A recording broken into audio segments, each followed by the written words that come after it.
So you can get through a jazz solo without getting lost in the form, but it's starting to feel a little bit flat to you. If this is happening, it's because you need to stop thinking about getting through your solo and start thinking about making art. So in this video, I'm going to show you something called big phrasing that's going to make it so you can shift from a hobbyist who's just trying to survive to a real jazz musician who's thriving.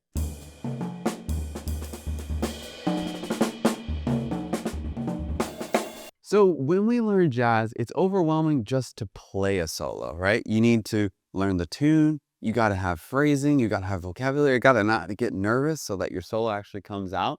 And that takes a lot. And we spend so much time working on these basic skills that we really get in this mindset of like not messing up or not stepping on people's toes. And once you've internalized the ability to keep the form, to have good jazz vocabulary, then sticking to those same concepts, it just starts to feel repetitive. It starts to feel boring.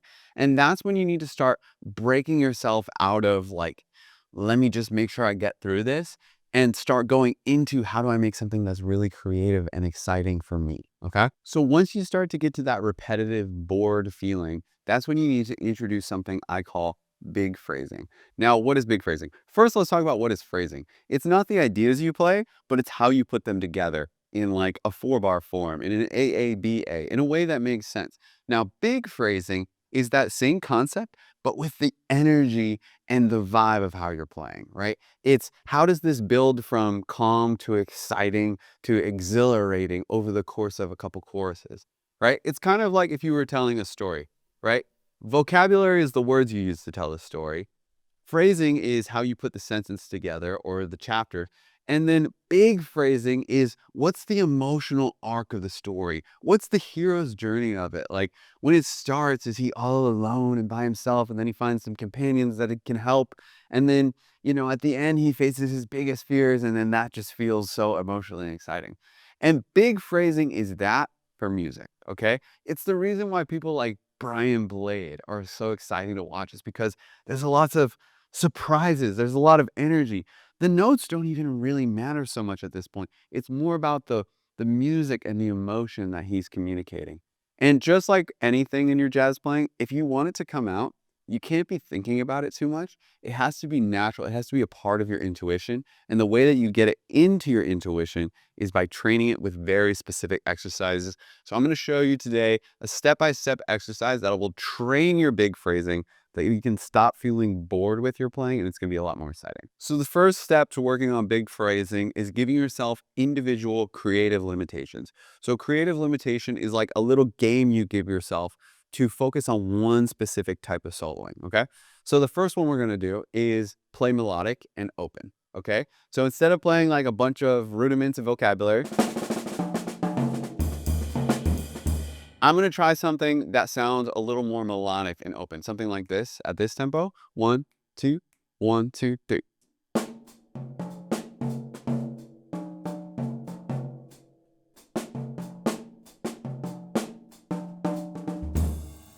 Right? That might get you out of your mindset. If you're already in this habit of playing your same licks over and over again, thinking of a melody for 8 bars might get you playing something different. Let's do it again.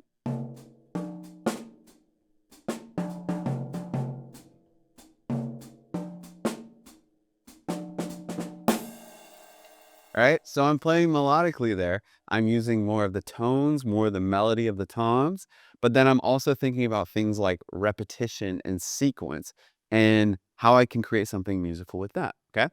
So already that creative limitation is breaking me out of my habits. Now let's start to build up into some different energy levels so that we can shape it later with big phrasing, okay? So my second creative limitation that I'm gonna do is the English, okay? I was doing this with one of my students, Shay, the other day. The English is like when you put a little kind of some schmutz on whatever you're playing, right? So you'll hear people like Billy Higgins or Philly Joe, they have these kind of drags and buzzes and stuff like,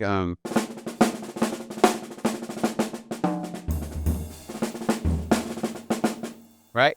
This kind of stuff, this kind of affectation that makes things sound like bendy and scoopy and kind of bluesy. So now what I'm going to do is I'm going to play an 8-bar phrase where I try to use the English. That's my creative limitation, okay?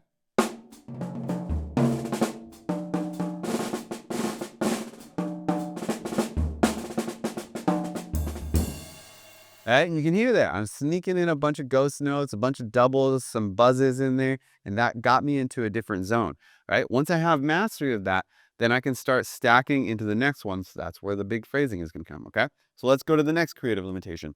This one, I'm going to spit. No. That's not what it is. When I say spit, I kind of mean like how a rapper spits when they kind of like throw down and put their best stuff out. And when I say this specifically in this context, I mean spit vocabulary. Like what's your best like jazz, bebop stuff that has like punching and kick into it that really sounds like jazz music. This is probably like the stuff you already play all the time. It's like the stuff you worked out all the time. But now since we're playing it as the third level of our solo, it's going to make way more sense in the context of our big phrasing. So here's 8 bars of spitting. 1, 2, 1, 2, 3.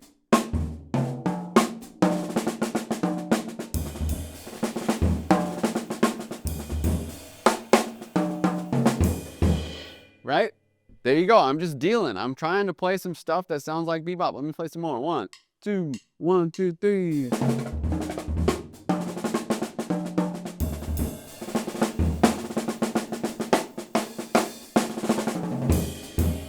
Right? Boom. That's what spitting is for me. Now, so this is creative, so it's going to sound a little bit different for everybody depending on what vocabulary you have. It doesn't matter. It's just part of the shape that we're building here. Okay? We've done 3 levels of our big phrasing so far. Let's do a 4th level. I'm going to call this one shred, whatever that means to you. Something fast, lots of notes, lots of density, maybe a little bit more choppy. This is our highest level. Let's just see what this sounds like. 1, 2, 1, 2, 3, 4.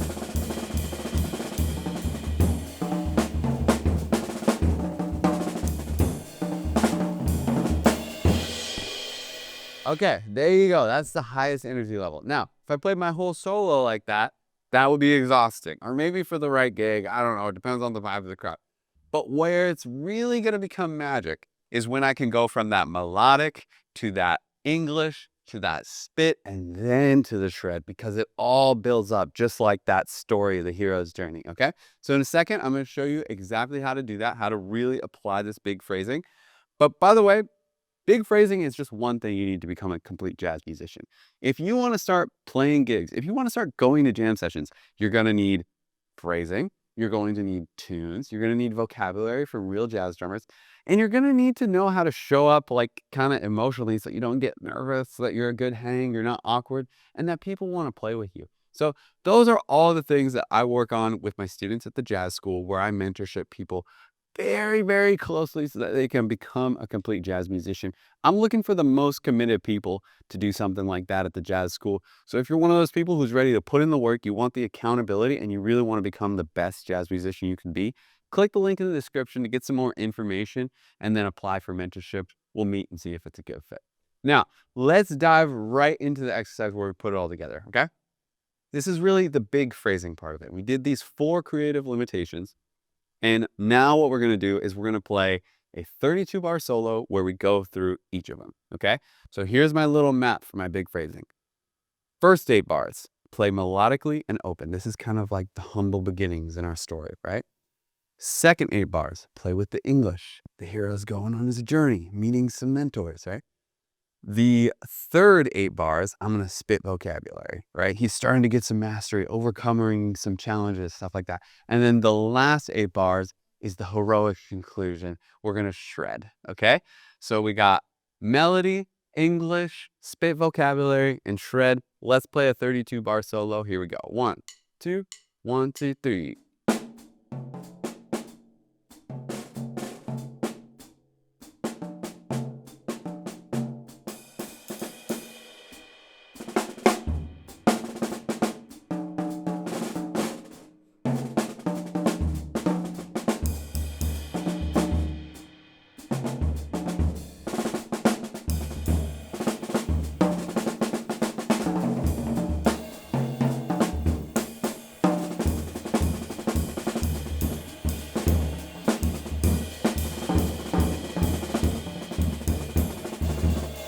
So there you go. If you practice big phrasing, your solos will stop sounding like just getting through it, and they'll start sounding like you're making art. If you found this video interesting, you're probably going to love my video on how to make your trading fours sound professional, where I applied this same concept to trading fours. Just click here to watch that one.